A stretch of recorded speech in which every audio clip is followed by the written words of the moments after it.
فاتح یروشلم سلطان صلاح الدین ایوبی۔ سامعین، اس سے پہلے آپ اس کی 27 قسطیں سماعت فرما چکے ہیں۔ آئیے اس ولولہ انگیز داستان کی 28ویں قسط کی طرف بڑھتے ہیں۔ سرزمین قدس میں پھر گرمیوں کی آمد تھی۔ سلطان کے زرد پرچم کو دریائے اردن پار کیے پورے 5 سال گزر چکے تھے۔ کوہسار کے دامن سرسبز و شاداب تھے اور دیودار کے درخت پہرے داروں کی طرح ڈھلانوں پر ایستادہ تھے۔ شفاف نہریں گھنے چناروں تلے بل کھاتی سرخ چٹانوں کی تابناک لب چومتی زمردی گھاس میں گم ہو جاتی۔ گھاس پر سفید بھیڑیں چرتی رہتی اور کہیں کہیں آبا پوش گڈریے خاموش کھڑے نظر آتے۔ بھیڑوں کے گلے خوب پلے ہوئے تھے۔ گرم ہوا میں شہر کی مکھیوں کی بن بناہٹ سنائی دیتی۔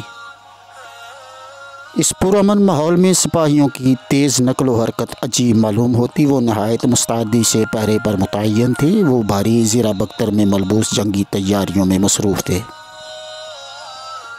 یہ جنگ ان کے گمنام آباء و اجداد نے شروع کی تھی، جس کی آگ ابھی تک سرد نہیں ہوئی تھی۔ جنگ کا بار اب ان کے کندھوں پر تھا۔ جنگ سے ان کی زندگی کی راہیں مسدود ہو چکی تھی۔ گاؤں کے گاؤں اب ویران ہو گئے تھے۔ زرخیز زمین کاشت کے بغیر بنجر پڑی تھی، کیونکہ وہ کشت و خون میں مصروف تھے۔ جنگ ان کی زندگی کا جزو بن کے رہ گئی تھی، جیسا کہ کبھی یہ انطاکیہ اور حطین کے مقتولین کی زندگی کا حصہ رہی تھی۔ وہ بلند دیواروں کے سائے میں جمع ہوتے اور رات کی تاریکی میں بے راہ وادیوں میں کھو جاتے۔ صلیبی پڑاؤ میدان میں تھا۔ وہاں یہ خبر مشہور ہو گئی تھی کہ ایسٹر کے دن مزار مسیح پر ایک معجزہ رونما ہوا ہے۔ اس شام صلاح الدین مزار مسیح پر حاضر تھا۔ مزار میں اندھیرا تھا۔ بے نور فانوس اور قندیلیں چھت سے لٹک رہی تھیں کہ یکدم کسی غیر مرئی ہاتھ نے مسلمانوں کی آنکھوں کے روبرو سب فانوس اور شمع روشن کر دی۔ یہ چراغاں آئندہ حالات کا مبارک شگون ہے۔ رچرڈ اور اس کی سپاہ میدانی علاقے میں طاقت و تاراج میں مصروف تھی۔ انہوں نے داروم کے قلعے پر دھاوا بول کر تمام مسلمانوں کو تہہ کر دیا۔ پھر وہ یورش کر کے ریت کے ٹیلوں پر واقع غزہ کے باغات تک پہنچے۔ لشکر میں رفتہ رفتہ یہ خبر عام ہو گئی کہ انگلستان سے کئی قاصد رچرڈ کو واپس بلانے آئے ہیں۔ کوئی کہتا کہ انگلستان میں رچرڈ کے خلاف سازش ہو رہی ہے۔ ارل جان اور فلپ نے مل کر اس کے خلاف منصوبہ بنایا ہے۔ ممکن ہے اسے تخت و تاج سے ہاتھ دھونے پڑیں۔ کوئی کہتا کہ وہ فوراً واپس چلا جائے گا۔ کچھ لوگوں کا خیال تھا کہ چاہے کچھ بھی ہو، وہ جنگ کے آخر تک سرزمین قدس میں رہے گا۔ اس طرح وہ آپس میں باتیں کرتے رہتے۔ بہرکیف ان کا مصمم ارادہ تھا کہ رچرڈ چلا گیا تو بھی وہ یروشلم پر اپنی یلغار ملتوی نہیں کریں گے۔ وہ اپنے نیک ارادوں پر خوش تھے۔ رچرڈ حجوں میں تفکرات سے پریشان اپنے خیمے میں بستر پر لیٹا سوچتا رہتا۔ ایک دفعہ رچرڈ کے ذاتی پادری ولیم آف ہوشو نے اسے یوں حالات میں مستغرق دیکھا، لیکن اسے خلل اندازی کی جرأت نہ ہوئی۔ تھوڑی دیر تک پادری خیمے کے دروازے کے سامنے ٹہلتا رہا۔ اس کی آنکھوں سے آنسو رواں تھے۔ بادشاہ نے اسے بلوایا اور پوچھا، تمہیں خدا کی قسم بتاؤ، کیا غم ہے جو تم یوں رو رہے ہو؟ حضور وعدہ کریں کہ میری عرض پر ناراض نہیں ہوں گے۔ پادری نے التجا کی۔ رچرڈ نے اسے قول دیا اور پادری کی ہمت بندھی۔ خداوند، لوگ آپ کو الزام دے رہے ہیں کہ آپ واپس جانا چاہتے ہیں۔ یہ بات سارے لشکر میں پھیل چکی ہے۔ خدا کرے وہ دن کبھی نہ آئے جب آپ ہمیں چھوڑ کر چلے جائیں۔ آپ خدا کے فضل کو کبھی فراموش نہ کریں۔ آپ تائید عزدی سے محفوظ رہے ہیں، حالانکہ آپ کے ہم اثر تائیداروں کو بہت مصیبتیں اٹھانی پڑی ہیں۔ یاد رکھیے، جب آپ پوشوں کے کاؤنٹ تھے اس وقت بھی کوئی حریف آپ کا سامنا نہیں کر سکتا تھا۔ آپ نے قوت بازو سے سبھی کو نیچا دکھایا۔ آپ بریبکان خاندان کو تو نہیں بھولے ہوں گے جسے آپ نے بار بار ہزیمت دی تھی۔ آپ کو ہارٹ فورٹ کی دلیرانہ مہم بھی خوب یاد ہوگی، جب سینٹ گائز کے کاؤنٹ نے اس کا محاصرہ کر لیا تھا اور آپ نے اس کے چھکے چھڑا دیے تھے۔ یاد رکھیے کہ فضل ربانی سے کیسے آپ سیف و سنان کے استعمال کے بغیر تاج و تخت کے مالک بنے۔ یاد رکھیے آپ نے کیسے آسانی سے میسنا کا شہر فتح کیا، کیسے آپ نے جزیرہ قبرص پر غلبہ پایا اور ایک شہنشاہ کو قیدی بنایا، کیسے آپ نے عکا فتح کیا۔ آپ ان تمام مواقع کو یاد کیجئے جب آپ تائید عزدی سے کامیاب ہوئے۔ بادشاہ سلامت، غور فرمائیے اور خدا کی اس مقدس سرزمین کی حفاظت سے پیچھے نہ ہٹیے، یہ آپ کا مقدس فریضہ ہے۔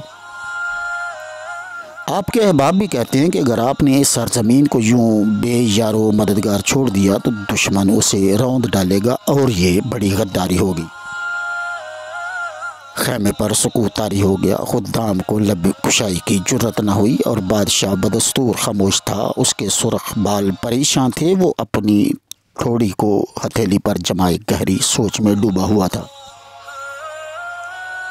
پادری یہ کہہ کر خاموشی سے باہر چلا گیا۔ دوسرے دن رچرڈ شیردل نے اپنے نقیبوں کو بلوایا اور حکم دیا کہ اسکلان کے دروازے کے سامنے کھڑے ہو کر ساری فوج میں یہ اعلان کر دو کہ ہم کسی دنیاوی تنازع یا ترغیب سے متاثر نہیں ہوں گے اور آئندہ ایسٹر تک سرزمین مقدس میں ٹھہرے رہیں گے۔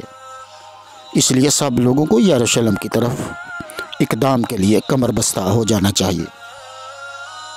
فوج میں یوں شادمانی کی مسرت و خوشی کی لہر دوڑ گئی جیسے آمد صبح سے پرندوں کے دلوں میں خوشی جاگ اٹھتی ہے۔ اب ہمیں یادگار مسیح کی زیارت ضرور نصیب ہوگی، یہ فکرہ سب کی زبان پر تھا۔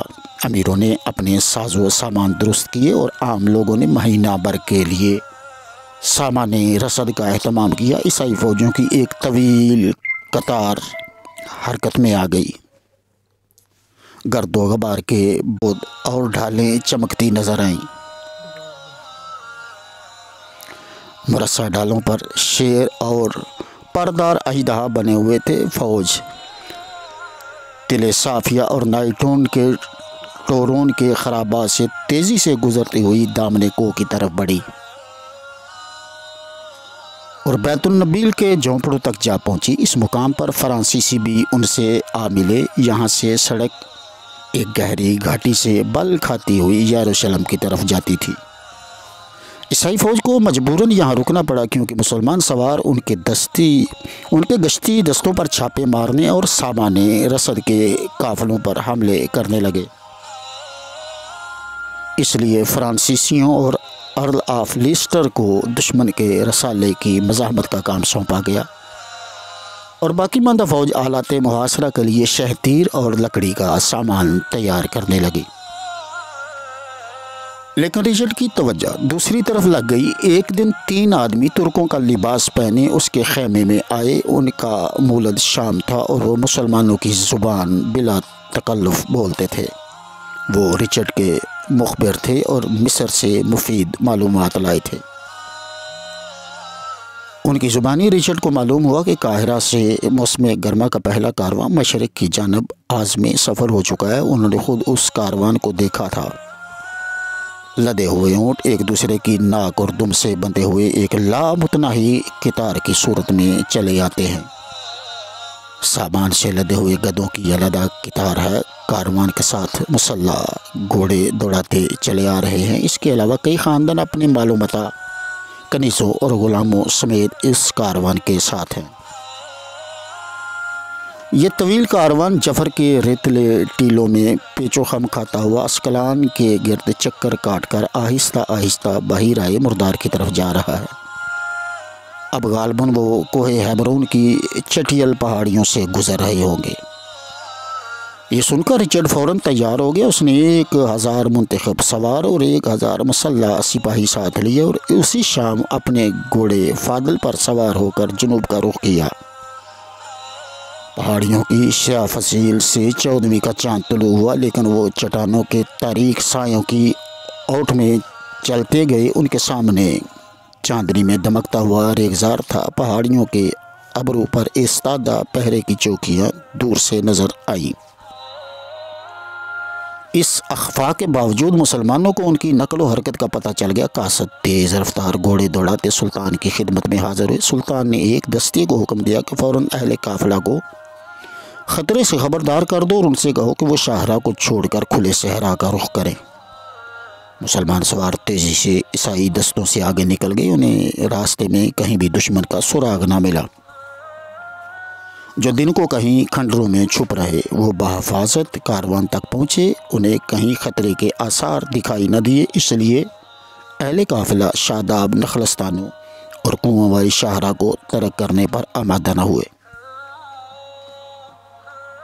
عصر کے وقت انہوں نے بئر القوی الفاق پر قیام کیا، مویشیوں کو پانی پلایا اور حفاظتی دستے نے کنویں سے کچھ دور ہٹ کر کھلی جگہ میں خیمے نصب کر دیے۔ اگرچہ کنویں کے قریب ایک ہاؤس بھی تھا، اس کے باوجود ہزاروں جانوروں کو پانی پلانے میں کئی گھنٹے لگ گئے۔ یہ دیکھ کر سالار کارواں نے حکم دیا کہ کل صبح کو کوچ ہوگا۔ چنانچہ اہل کارواں مزے سے سستانے لگے۔ رچرڈ کو قافلے کے ٹھہرنے کی خبر چند خیر خواہ بدوؤں نے دی جو اسی شام کھنڈروں میں پہنچے۔ رچرڈ نے پہلے سوچا کہ وہ جھوٹ بول رہے ہیں، لیکن پھر اس نے خود جا کر صورتحال معلوم کرنے کا فیصلہ کیا۔ اس نے چند ٹرکوپولوں کو بطور محافظ دستے کے ساتھ لیا۔ اس نے عربوں جیسی عبا پہنی اور سر پر تلیسان باندھ کر تیار ہو گیا۔ اس نے بدوؤں کو رہنمائی کے لیے ساتھ لیا۔ وہ تیزی سے گھوڑے دوڑاتے دشمن کی چوکیوں سے بچتے بچاتے اور پہاڑیوں کو عبور کر کے الخویلفہ پہنچے۔ وہ غروب آفتاب کے وقت روانہ ہوئے اور پہاڑیوں سے چاند کے بلند ہونے تک منزل مقصود پر پہنچ گئے۔ انہوں نے اپنے گھوڑوں کی لگامیں کھینچی اور بڑی ہوشیاری سے آہستہ آہستہ آگے بڑھے۔ ایک پہاڑی کے قریب عرب پہرہ داروں نے انہیں للکارا۔ بدوؤں نے رچرڈ کو خاموش رہنے کا اشارہ کیا اور ایک بدو نے پہرے داروں کے سوالوں کا جواب دیا۔ ہم مال غنیمت کی تلاش میں اسکلان گئے تھے، اب اپنے ٹھکانوں کو واپس جا رہے ہیں۔ اندھیرے سے کسی نے پکارا، نہیں، تم ہماری مخبری کے لیے آئے ہو، تم شاہ انگلستان کے آدمی ہو۔ واللہ تم غلط سمجھے ہو، بدوؤں نے قسم اٹھائی۔ اور وہ بغیر رکے کاروان کے مہوم سایوں کی طرف بڑھتے گئے۔ کئی سواروں نے ان کا تعاقب کیا لیکن ان کو نہ پا سکے۔ وہ اونٹوں کے سایوں میں گم ہو گئے اور عربوں میں مل گئے۔ رچرڈ اور اس کے ساتھیوں نے خاموشی سے پڑاؤ کے گرد چکر لگایا اور اس کے پھیلاؤ کا بخوبی اندازہ کر کے فوراً واپس ہو لیے۔ حملہ نے کھانے سے فارغ ہو کر گھوڑوں کو پانی پلایا اور چھٹکی ہوئی چاندنی میں روانہ ہوئے۔ وہ چاند غروب ہونے کے وقت اندھیرے میں الخویزہ پہنچے۔ رچرڈ صبح کاذب کے وقت کو حملے کے لیے بہت موزوں سمجھتا تھا۔ اس نے فوج کو مختلف دستوں میں تقسیم کیا، پیادہ فوج کو نائٹوں کی قیادت میں بڑھنے کا حکم دیا اور بعد میں فرانسیسیوں کو فوراً پیش قدمی کی تاکید کی۔ شاہی نقیبوں نے اعلان کر دیا کہ خبردار، لوٹ مار کرنے کے لیے کوئی نہ رکے۔ انہوں نے بے تحاشا مقابل کے خیموں پر دھاوا بول دیا۔ اتفاق سے یہ خیمے کاروان کے مسلح حفاظتی دستوں کے تھے۔ سپاہی اور اہل قافلہ ہڑبڑا کر اٹھے۔ وہ شاباشی کے لباس ہی میں گھوڑوں کی طرف لپکے، لیکن نائٹوں کی لمبی تلواروں کا وہ نشانہ بن گئے۔ کچھ سپاہی گھوڑوں پر سوار ہونے میں کامیاب ہو گئے۔ انہوں نے تیزی سے ایک ٹیلے پر مورچہ بنا لیا اور آخری دم تک وہاں جمے رہے۔ اسی اثناء میں صبح صادق ہو گئی اور صلیبیوں کی نظر اصلی کاروان پر پڑی۔ وہ اس پر ٹوٹ پڑے، چاروں طرف بھگدڑ مچ گئی۔ میدان دوڑتے ہوئے گھوڑوں اور بھاگتے ہوئے آدمیوں سے بھر گیا۔ اونٹ خوف زدہ ہو کر کودنے اور بلبلانے لگے، عورتیں چیخنے اور بچے چلانے لگے۔ بدوؤں نے جی بھر کر لوٹا اور لوٹ کے انبار اکٹھے کر لیے۔ ارل آف لیسٹر اور آنجو کے زیرہ پوش نائٹ دشمن کے پرے صاف کرتے جاتے اور اس افراتفری میں ان کی شکلیں صاف نظر آتی۔ مسلمانوں نے سخت مقابلہ کیا، لیکن سورج طلوع ہونے کے بعد وہ پسپا ہو گئے اور کاروان کا 2/3 حصہ صلیبیوں کی دستبرد سے صاف بچا کے لے گئے، جو کسی اور جگہ خیمہ زن تھا۔ بے انتہا دولت حملہ آوروں کے قبضے میں آئی۔ انہیں گرم مسالے سے لدے ہوئے کئی خچر ملے، سونے اور چاندی سے لبریز صندوق، اطلس و کم خواب کے تھان، اسلحہ، شامیانے اور بیش قیمت کپڑے ان کے ہاتھ لگے۔ انہوں نے 4000 اونٹ اور 4000 گھوڑے پکڑے۔ جب سامان کا بغور معائنہ کیا گیا تو کئی نادر چیزیں دستیاب ہوئیں، مثلاً مذہب، زیرہ بختر، ہاتھی دانت کی بساتیں، دوائیں اور نقرئی تشت، لیکن سب سے مفید چیز جو انہیں ملی وہ فراواں سامان رسد تھا، جو گندم اور شکر کے وافر مقدار بھی ان کے ہاتھ آئی۔ انہوں نے 500 قیدی بنائے جو بیچارے سامان سے لدے ہوئے جانور ہانک کر عیسائیوں کے پڑاؤ میں لائے گئے۔ وہ بیت النبیل واپس آئے تو ان کا بڑا شاندار خیر مقدم کیا گیا، لیکن تھوڑی دیر بعد انہوں نے ایک منحوس خبر سنی۔ مخبروں نے اطلاع دی کہ مسلمانوں نے یروشلم کے ارد گرد تمام کنویں برباد اور تمام چشمے بند کر دی ہیں۔ یہ سن کر رچرڈ کا ولولہ سرد پڑ گیا۔ تند مزاج ٹیمپلر بھی چپ ہو گئے، لیکن اس کے ارد گرد پرجوش آدمی بدستور دعائیں مانگ رہے تھے اور یروشلم پر پیش قدمی کے لیے بےتاب تھے۔ رچرڈ پر دوبارہ خاموشی چھا گئی اور وہ کسی گہری خیال میں کھو گیا۔ چاروں طرف سناٹا تھا۔ تاریک اور گہری گھاٹی کے کنارے سے چاند آہستہ آہستہ ابھرا اور نسیم سحر کے نرم جھونکے آنے لگے۔ پہاڑوں سے پرے کہیں پنہاں آنکھیں تاک میں تھیں اور موت گھاٹ میں۔ پہاڑوں سے پرے کہیں پنہاں آنکھیں تاک میں تھیں اور موت گھات میں۔ ان سایوں سے پرے کہیں یروشلم کی سفید دیواریں چاندنی میں کسی طلسمی شہر کی فصیلوں کی طرح جگمگا رہی تھی، لیکن وہاں پانی مفقود تھا۔ ارد گرد ایک دشت بے آب و گیا تھا۔ ان پہاڑوں سے کہیں پرے دور نظروں کے سامنے، کہیں اندھیرے سے سنگلاخ دشوار اور خوفناک کلوں کا ایک لامتناہی سلسلہ ابھر آیا۔